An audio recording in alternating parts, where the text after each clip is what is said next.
তাহমিদ ভাই, এইসব অলৌকিক জিনিস কিন্তু সত্যিই হয়, আমি নিজে চোখে দেখেছি। আপনি কি বলতে চান? ভূত বলে কিছু পৃথিবীতে আছে? ভূত কিনা বলতে পারবো না, তবে তারা অশরীর। এটা কেমন কথা? ভূত না কিন্তু অশরীর, এটা কেমন ধরনের যুক্তি? না, আমি সেটা বলতে চাইনি। তাহলে এবার একটু চুপ করবেন। কারণে কানের কাছে ভ্যান ভ্যান করবেন না। আপনি বিশ্বাস না করতে পারেন, কিন্তু এগুলো যে সত্যি হয় তা আমি নিজের চোখে দেখেছি। আপনি কি বলতে কি দেখেছেন তা আল্লাহ ভালো জানে। কিন্তু যদি এগুলো মিথ্যেই হতো, তাহলে আমার প্রিয় বন্ধুকে এই পৃথিবী ছেড়ে যেতে হতো না। আপনার সেই বন্ধু যে ছাদ থেকে লাফ দিয়েছিল?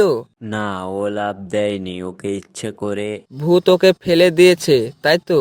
হ্যাঁ, ব্যাপারটা সেই রকমই। আপনার সেই বন্ধু তার চাকরি হারিয়ে হতাশায় লাফ দিয়েছিল, আর মানুষ এটাকে ভূতের কাজ বলে চালিয়ে দিয়েছে। আপনার সামনে যেই দিন কিছু ঘটবে সেই দিন বুঝবেন এগুলো গল্প কাহিনী নয়। এসব বোকা লোকেদের নিয়ে আর পারা গেল না। আমি তহমিদ প্রমাণ করব, ভূত বলে কিছুই হয় না। এসব মানুষের মনের ভুল। মুশারফ বিষয়টিকে নিয়ে বেশ উত্তেজিত হয়ে পড়ল, কিন্তু সে ভাবল কিভাবে প্রমাণ করব। হ্যাঁ, আইডিয়া পেয়েছি। যদি একটা ভৌতিক বাড়িতে এক রাত কাটানো যায়, তাহলে পুরোটা ক্যামেরায় ধারণ করে দেখাতে পারবো। তারপর কয়েকজন পরিচিতকে ফোন করে খোঁজ নিল। জানা গেল একটি গ্রামের এমন একটি পুরনো বাড়ি আছে যেটি নিয়ে বহু গুজব রয়েছে। গ্রামের মানুষ বলে রাতে ওই বাড়িতে গেলে আর কেউ ফিরে আসে না। খারব যখন সেই গ্রামে পৌঁছালো তখন সূর্য অস্ত যাচ্ছিল। গ্রামবাসীর চোখে আতঙ্কের ছাপ। বাবা, ওই বাড়িতে যেও না, তুমি ফিরে আসতে পারবা না। তা কাল সকালেই দেখা যাবে। বাড়িটা নাকি ভৌতিক।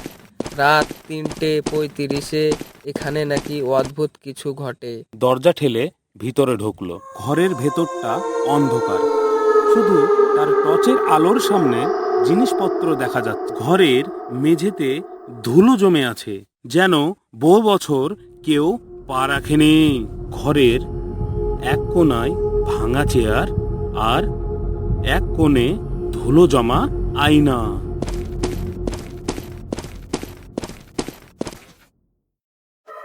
মুশারফ মুহূর্তেই পেছনে তাকালো। কেউ নেই। বুকের ভেতরটা কেঁপে উঠল। নিজেকে সান্ত্বনা করার চেষ্টা করল। এটা কল্পনা, নিজেকে বলল।